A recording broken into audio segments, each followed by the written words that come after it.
Voy a seguir leyendo el borrador, capítulo 9, la importancia de la Biblia.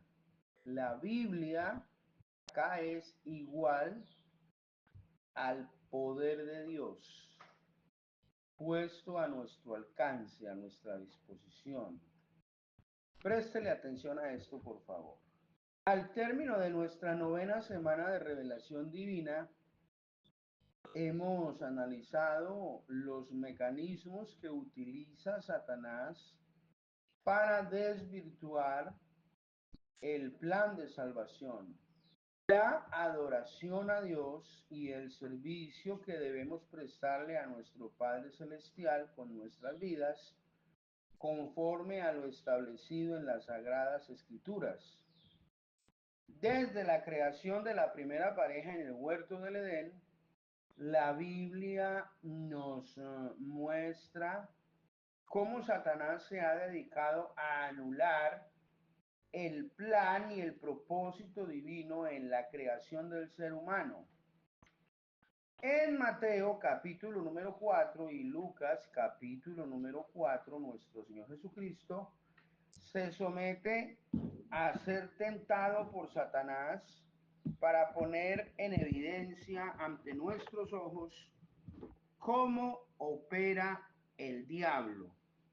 De hecho, Mateo lo expresa muy claramente con los términos: entonces Jesús fue llevado por el Espíritu al desierto para ser tentado por el diablo. Y sometiéndose a un ayuno de 40 días, esta tentación se llevó a cabo por Satanás en el día 40, precisamente en el día y en el momento de ese día en el cual el cuerpo físico había agotado sus últimas reservas de energía por causa de este ayuno. En el momento en que nuestro Señor Jesús pisa por causa de este ayuno el umbral entre la vida y la muerte, en ese preciso momento es que Satanás tienta a Jesús con la primera tentación. Lo anterior pone en evidencia que Satanás espera la oportunidad ideal en medio de la necesidad, cuando la crisis o el conflicto llega a su punto más álgido, cuando el dolor y o la desesperación se tornan más fuertes en el ser humano por causa de las circunstancias difíciles que debe enfrentar cada uno de nosotros en su vida. En ese momento Satanás tienta. Acá la Biblia pone en evidencia para nosotros cómo Satanás le pide a Jesús que, si es hijo de Dios, active todo su poder para convertir unas piedras en pan. Pero Jesús, resistiendo la tentación, responde con la Biblia. Escrito está: no solo de pan vivirá el hombre, sino de toda palabra que sale de la boca de Dios. Acto seguido, Satanás lleva a nuestro Señor Jesucristo al pináculo del templo y le pide, citándole la Biblia, que desde allí se arroje en caída libre. En esta tentación, Satanás le cita a Jesús literalmente bien el Salmo 91 en los versículos 11 y 12. A sus ángeles mandará cerca de ti y en sus manos te sostendrán para que no tropieces con tu pie en piedra.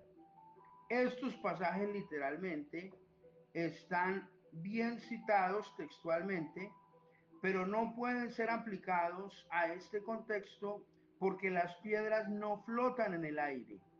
Este pasaje ha sido sacado de contexto bíblico por Satanás, a lo que nuestro Señor Jesucristo le responde con la Biblia: escrito está también, no tentarás al Señor tu Dios.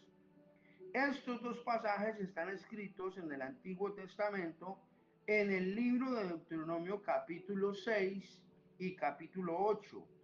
Finalmente, en la tercera tentación, Satanás le muestra a nuestro Señor Jesucristo todos los reinos del mundo y le ofrece todos estos reinos y la gloria de ellos si Jesús postrado lo adora. Frente a lo cual nuestro Señor Jesucristo le responde: vete, Satanás, porque escrito está: al Señor tu Dios adorarás y a Él solo servirás. En estas tres tentaciones encontramos que el diablo enfoca cada tentación a uno de los tres componentes de nuestra personalidad: espíritu, alma y cuerpo.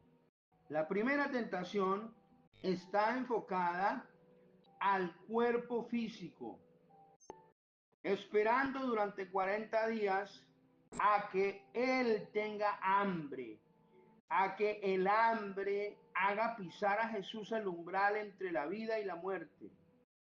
La segunda tentación está dirigida al alma, a la necesidad de conocimiento bien empleado, al universo de nuestros pensamientos y a la correcta utilización del sentido común.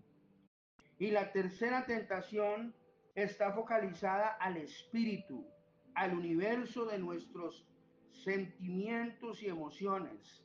Ese deseo que tenemos nos asiste a todos nosotros de ser valorados, de ser reconocidos.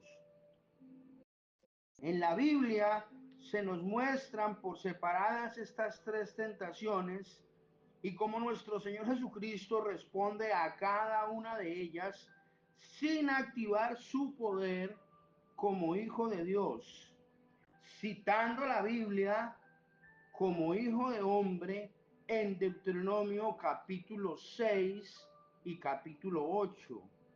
Todo esto lo hizo nuestro Señor Jesucristo y se encargó de que así quedara registrado en los evangelios para enseñarnos a nosotros, los hombres, que todo lo que necesitamos para enfrentar a Satanás y vencerlo con sus tentaciones está en la Biblia.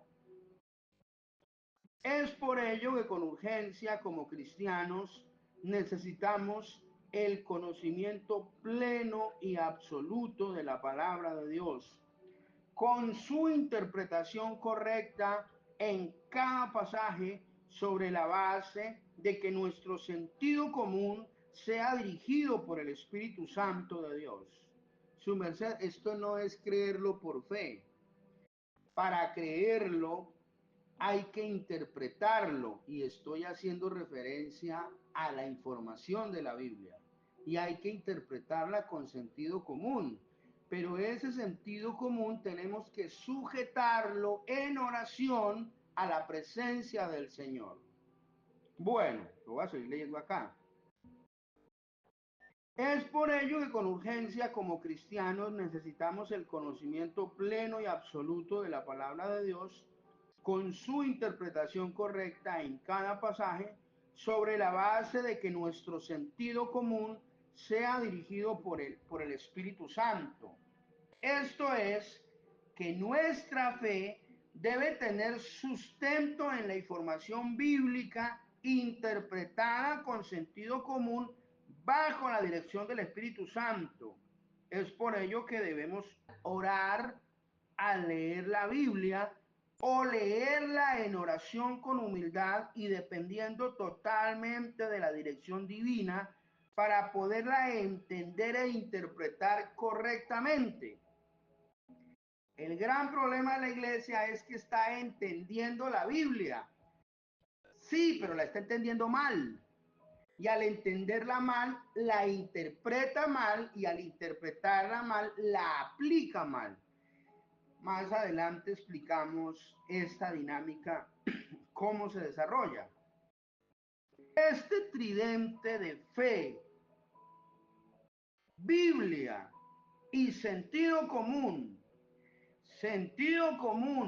Biblia y fe para nosotros representa también cada uno de los tres componentes de nuestra personalidad: cuerpo, alma y espíritu.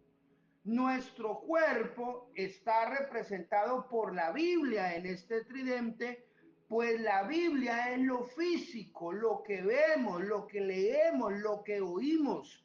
Nuestra alma está representada en este tridente por el sentido común, y en este tridente nuestro espíritu está representado por la fe.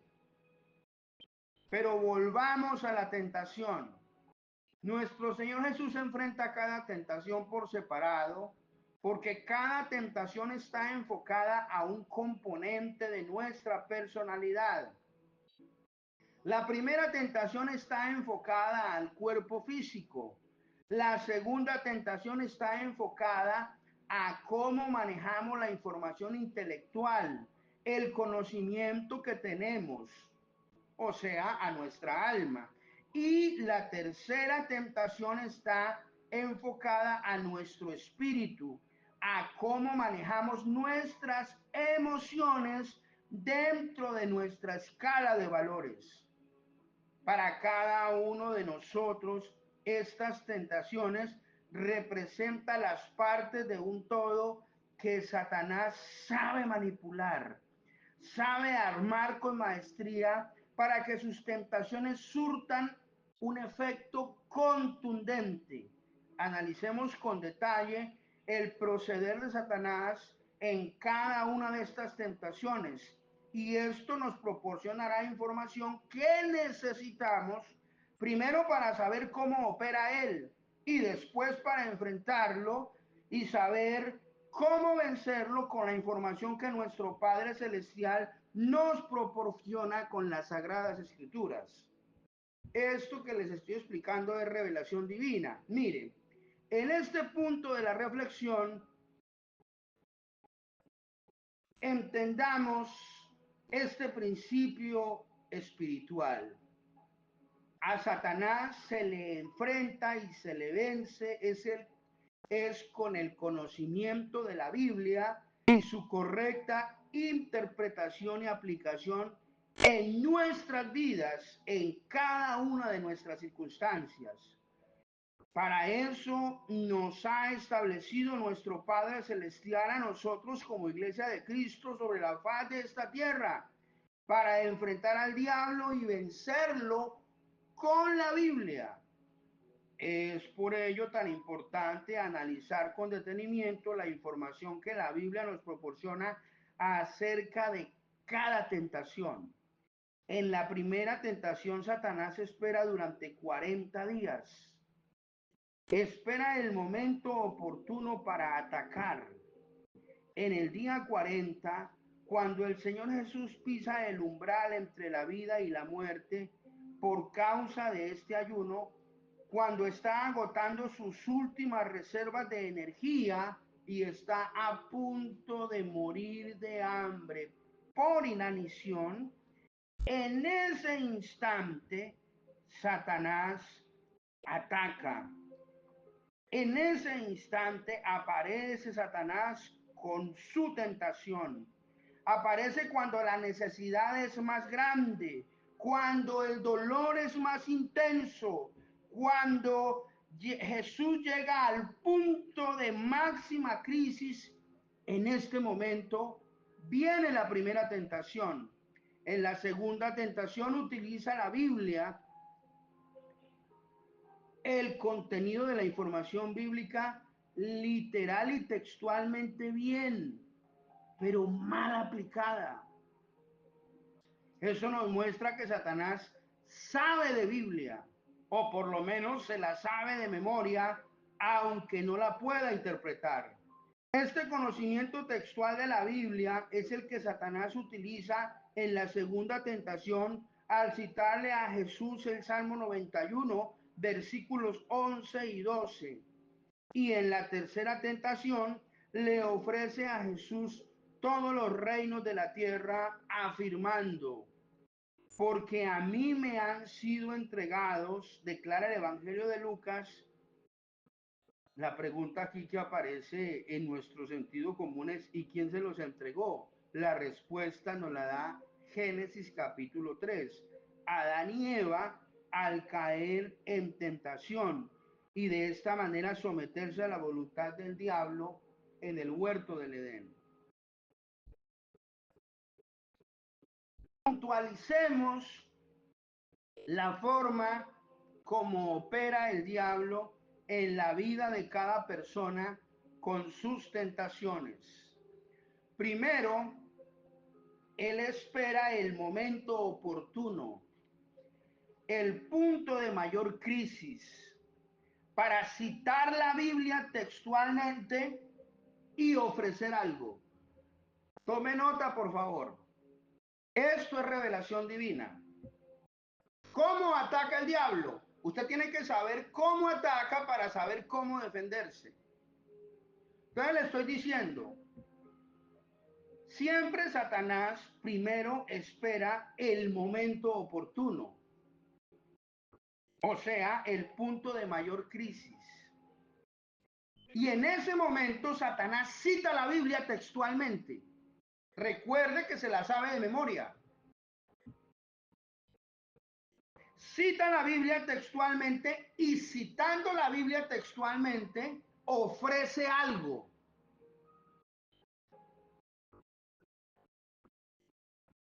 Pero se lo voy a decir de otra manera para hacerme entender. Satanás siempre ofrece algo, citando la Biblia textualmente en el momento de mayor crisis en la vida de cada persona. Yo no sé si lo estoy diciendo bien. Bueno, pero permítame decírselo de una tercera forma para que usted, por favor, tenga mucho cuidado y copie bien el formato demoníaco de cómo trabaja el diablo.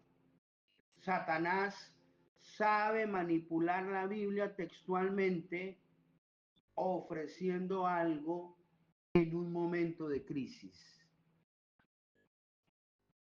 Así es que trabaja el diablo.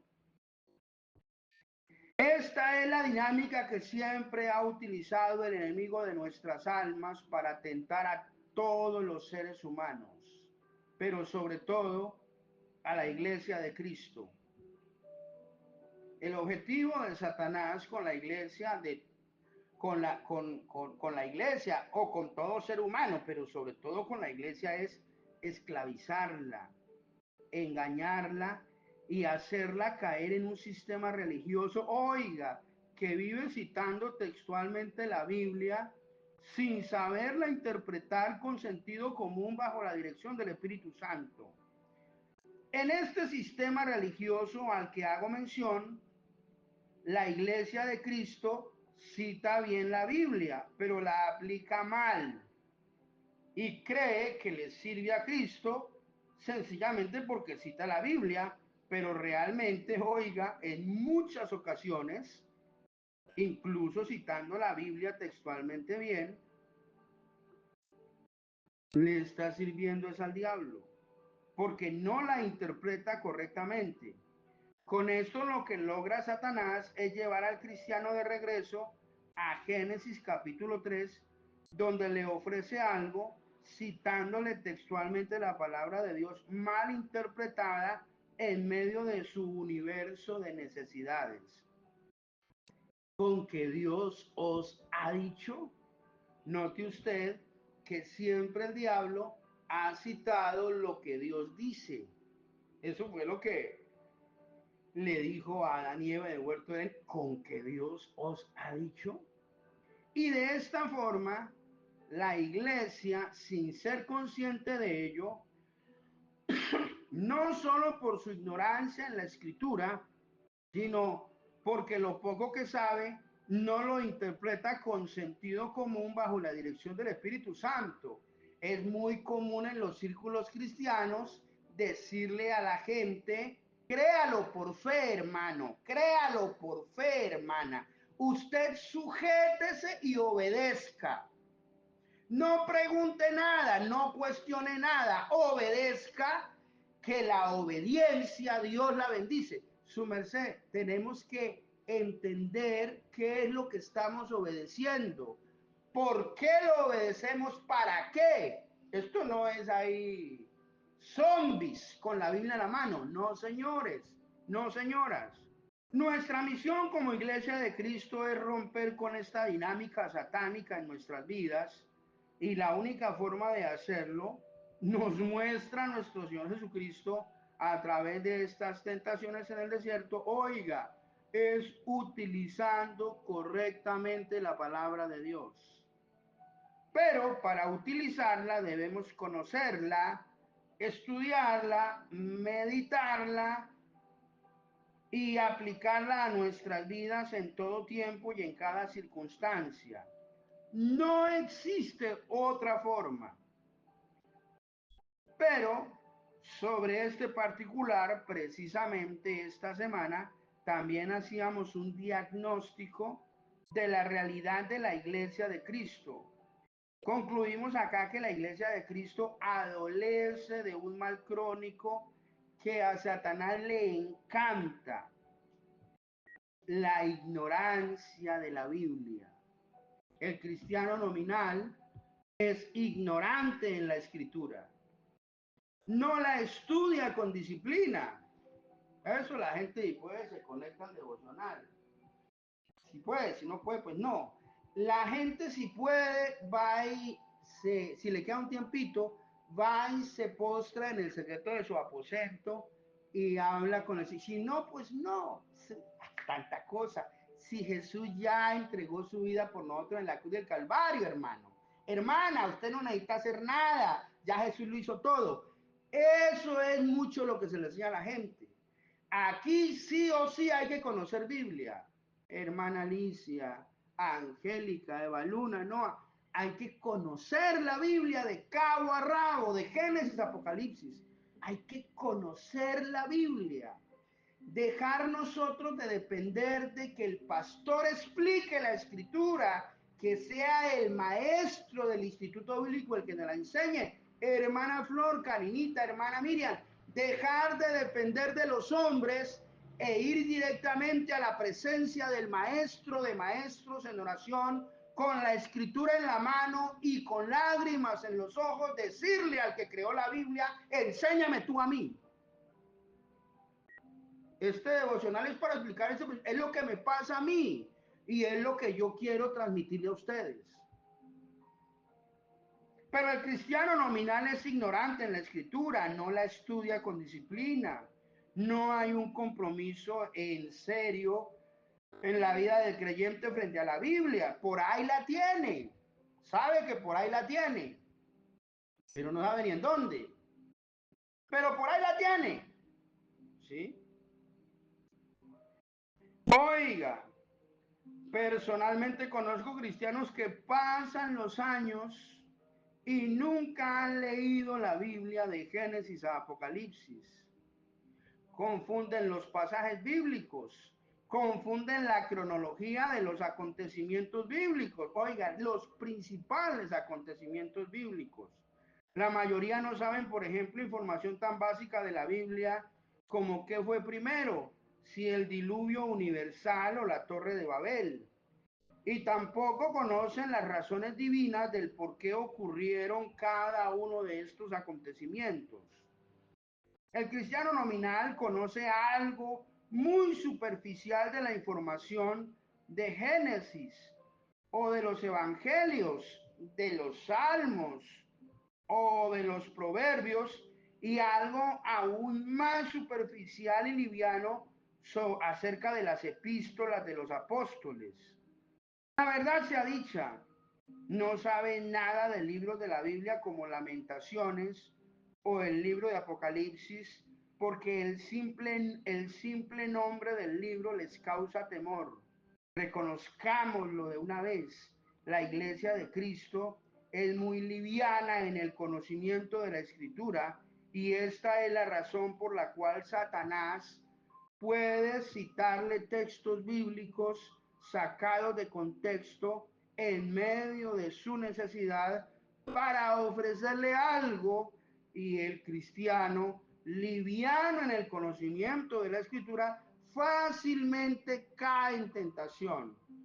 Con todo lo anterior, podemos concluir que tanto la ignorancia plena de la Biblia como su conocimiento textual con aplicación errada son los instrumentos que Satanás emplea para atentar al cristiano, atacarlo y vencerlo, para a la postre esclavizarlo y ponerlos a su servicio. Acá puedo afirmar sin temor a equivocarme que es por estas dos razones que muchos al interior de la iglesia de Cristo creen que le están sirviendo a Cristo cuando en realidad lo que le están es sirviendo al diablo y ni cuenta se dan. El gran problema de ellos es que viven aceptándole los regalos al diablo, empaquetados en versículos bíblicos bien citados textualmente, pero mal interpretados por ser sacados de su contexto. Con esto el enemigo ha logrado desvirtuar completamente el plan y el propósito de nuestro Padre Celestial que Él tiene con los cristianos al decidir ellos mismos no tener ningún compromiso con el estudio constante y la meditación permanente en la palabra de Dios. Es que nuestra mente debe estar ocupada es de la Biblia, no de los negocios. Nuestra mente debe estar ocupada es de la Biblia, no de las noticias de la radio y de la televisión o de las redes sociales. Nuestra mente debe estar ocupada es de la Biblia, no de nuestros problemas. Cuando el enfoque de nuestra mente sea la Biblia 24/7, 24/7 son las 24 horas del día, los 7 días a la semana, de las 52 semanas de cada año, su merced, no habrá temor. A través de la Biblia Dios nos dará la solución a nuestros problemas porque nosotros estamos orando. Yo los invito a que de verdad nos comprometamos con la escritura. No está en el borrador en este momento, pero le voy a citar los pasajes bíblicos referentes a este asunto. Nunca se apartará de tu boca este libro de la ley, sino que de día y de noche meditarás en él, para que guardes y hagas conforme a todo lo que está en él está escrito, porque entonces harás prosperar tu camino y todo te saldrá bien. Todo te saldrá bien. Aquí soy muy enfático en declarar que hay gente a la que todo le sale mal, siempre. Que a uno todo le salga mal en algún instante de la vida, como en el caso de Job, es un ataque del diablo y todos pasamos por ahí. Pero tenemos que permanecer en la palabra y el Señor nos sacará al otro lado. El otro pasaje de la Biblia al respecto es: bienaventurado el varón que no anduvo en consejo de malos, ni estuvo en camino de pecadores, ni en silla de escarnecedores se ha sentado, sino que en la ley de Jehová está su delicia, y en ella medita de día y de noche.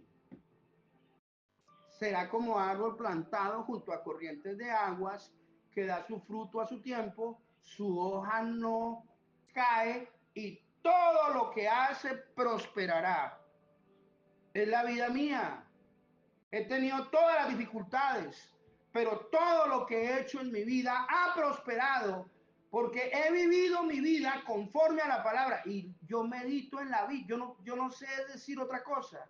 Los que me conocen, los que se relacionan conmigo, a toda hora es un versículo, un pasaje, una historia de la Biblia aplicada a mi vida o a la vida de las circunstancias que me exponen. Hay Biblia para todos, su merced.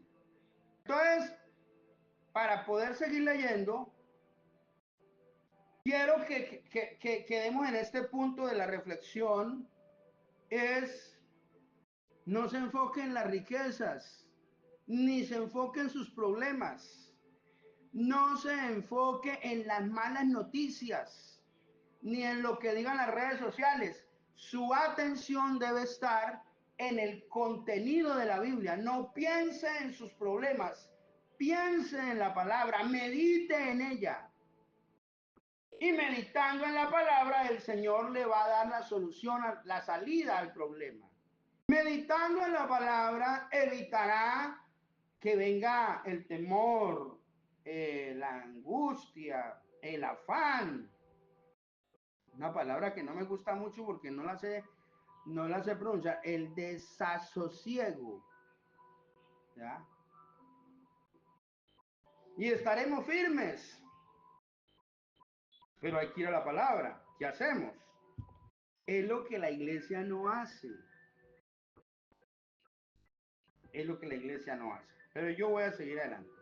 Esta semana leímos Hebreos 5 y Gálatas capítulo 4, en donde se menciona que la iglesia es una niña inmadura, inconsciente, inocente y sin conocimiento, lo que la hace fácilmente manipulable para ser engañada y ser esclavizada por Satanás, que es lo que realmente está sucediendo. Uno se encuentra muy seguido con cristianos que es que yo soy hijo de Dios. Yo quiero encontrarme con gente que diga soy soldado de Jesucristo. No sé si me estoy explicando. Uno se encuentra con gente que declara y yo soy la princesa de Dios, la consentida de Dios. Pues eso está bien para una niña, ¿ya? Pero su merced tiene que ser una guerrera, usted tiene que medírsele a lo que venga y como toque. Pero está esperando que solamente la consientan, estamos jodidos, literalmente, su merced. El Hijo de Dios que solamente está esperando las bendiciones de Dios sin tener que batallar, sin tener que madrugar, porque somos hijos y el hijo ya tiene garantizado el pan. Trabaje o no trabaje. Eso me dijo el hijo de un pastor en Arauca. Qué pecado, Dios mío, cristianos pensando así. ¿Ya? Qué sinvergüenzura. Pero esa es la iglesia que tenemos, su merced. ¿Ya? Dicho de paso, déjeme hacerle un diagnóstico a la iglesia porque alguien tiene que decir estas cosas y me tocó a mí. A mí me pusieron a hacer el trabajo desagradable y sucio, el que nadie quiere hacer. A todos los demás les gusta decir cosas bonitas. A mí no es que me guste decir lo que digo, pero me toca decirlo, me ponen a esto. Dicho a mi manera, haga un escaneo su merced en su mente y en su corazón y se va a encontrar con que los hijos de los que están al frente de la iglesia, o sea, de los siervos del Señor, la gran mayoría de lo que son es haraganes, mantenidos en lo que son, ¿ya? Pero esa es la iglesia que tenemos. Voy a seguir aquí adelante leyendo el documento. No todos, hago claridad en eso, no todos, pero la gran mayoría sí. Ahí es donde me duele el corazón a mí, su merced. Bueno, la iglesia de Cristo no le está sirviendo a Cristo en la perfecta voluntad de Él. Hacen reuniones, cantan bonito, gritan, saltan, danzan, lloran, ríen, gimen, oiga, y hacen hasta el ridículo para la complacencia de Satanás y creen que le están sirviendo a Cristo con esto. Servirle a Cristo su merced, y aquí ya es un llamado a la madurez. Servirle a Cristo con madurez cristiana, con discernimiento entre el bien y el mal, es servirle a nuestro prójimo en la solución de sus necesidades físicas, generando riqueza para generar empleo, con el propósito de ofrecerle la oportunidad a aquel que padece hambre, a aquel que está desnudo, a aquel que está enfermo, que tenga la fuente de sustento necesaria, y en el proceso de solucionar estas necesidades físicas debemos predicarles el Evangelio, hablarles del cielo, enseñarles la Escritura. No hay otra forma de servir a Cristo de acuerdo a la palabra. Y aquí cada uno puede pensar lo que quiera, pero la Biblia en Mateo 25 dice que habrá un juicio final y ese día el Señor pondrá a toda la humanidad delante de él, y a los de la derecha, a los ovejos, y a los de la izquierda, a los cabritos, los separará. Ese pasaje de la Biblia muchos quisieran que no existiera, pero ahí está, y ahí se va a quedar, ¿ya? Y el Señor va a decirle a los de la derecha: venid benditos de mi Padre, porque tuve hambre y me diste de comer, porque tuve sed y me diste de beber. Bueno, ya usted conoce el pasaje. Entra en el gozo de tu Señor, y le dirán, aquellos le dirán: ¿y cuándo te vimos hambriento o enfermo o desnudo? Por cuanto lo hiciste con uno de estos mis hermanos más pequeños, conmigo lo hiciste.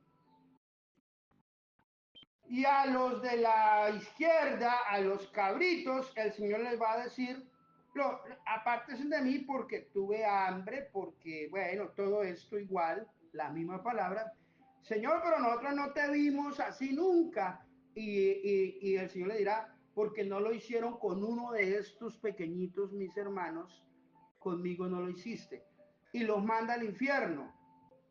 Y aquí ya explicamos que no es con canasticos al frente del púlpito, y que no es recogiendo ropa de segunda, es generando empleo. Aquí hay que interpretar la Biblia con sentido común y sujetarnos obedeciendo al Señor. Por eso fue que el Señor a mí me sacó de la iglesia nominal para ponerme a hacer empresa, y ya les he contado la visión y el testimonio de mi vida que me ha conducido a donde estoy en este momento, y estamos escribiendo este libro para que la gente reaccione. Bueno, de acuerdo con la reflexión del día de hoy, nosotros debemos estar comprometidos con la palabra. Nuestro compromiso con Dios debe traducirse en un compromiso con la Biblia. Debemos ser disciplinados, comprometidos con el estudio de la Escritura.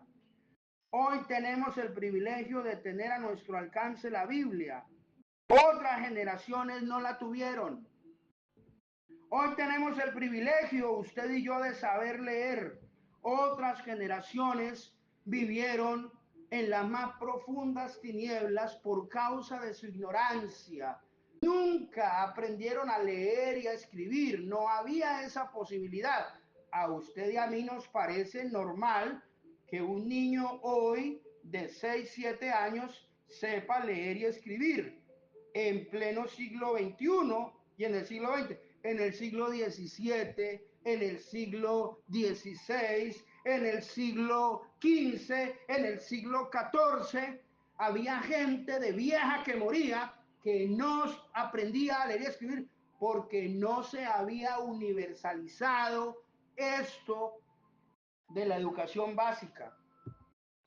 Gente que nunca aprendió a leer y a escribir. ¿Cómo iban a tener contacto con una Biblia? Y no solamente no aprendieron a leer y a escribir porque no era normal que ocurriera eso, solo sabían leer y escribir los reyes, los hijos de los reyes, los potentados, los hijos de los potentados. Pero la gente del común no sabía leer y escribir. Yo di clases en Sabanas de Puerto Rondón, Arauca, y me encontré con hombres que decían, hombres y mujeres que me decían: profesor, por favor colabóreme, yo quiero que mi hijo aprenda a leer y a escribir porque eso es muy importante. Mire tamaño de viejo que yo soy y no sé leer y escribir porque aquí nunca nos mandaron un profesor antes. No sé si me estoy explicando. Pero los que estamos conectados a este devocional sabemos leer y escribir y tenemos una Biblia, entonces no tenemos excusa. Excusa tendrían las generaciones de otros siglos anteriores. Y por eso es que el Vaticano y Roma ganó tanta influencia, porque los únicos que explicaban la palabra porque la tenían y sabían leer y la leían en otro idioma, en latín, una locura, pero los únicos que tenían la Biblia eran el Vaticano, Roma, los sacerdotes de aquel tiempo. Por eso fue que Roma ganó influencia. Ahora nosotros debemos depender no de un sacerdote humano, sino de nuestro sumo sacerdote directamente que está en el reino de los cielos, nuestro Señor Jesucristo. Bueno, hoy tenemos el privilegio de tener a nuestro alcance la Biblia. Otras generaciones no la tuvieron. Hoy tenemos el privilegio de saber leer. Otras generaciones vivieron en las más profundas tinieblas porque no contaron con esta posibilidad. Tener acceso a la escritura y no asistir a ella para que Dios nos hable en cada momento de nuestra vida equivale a ignorar a Dios. ¿Cómo pretende alguien ser más que vencedor frente a los ataques de las tinieblas si vive ignorando a Dios, ignorando su palabra? Déjeme decirle que ignorar a Dios e ignorar la Biblia, ignorar la Biblia e ignorar a Dios, acá es exactamente lo mismo. Si no ha comenzado a leer la Biblia, comience hoy mismo con disciplina. Y si ya lo está haciendo, por favor, para su propio bien y por su propio bien, no se detenga.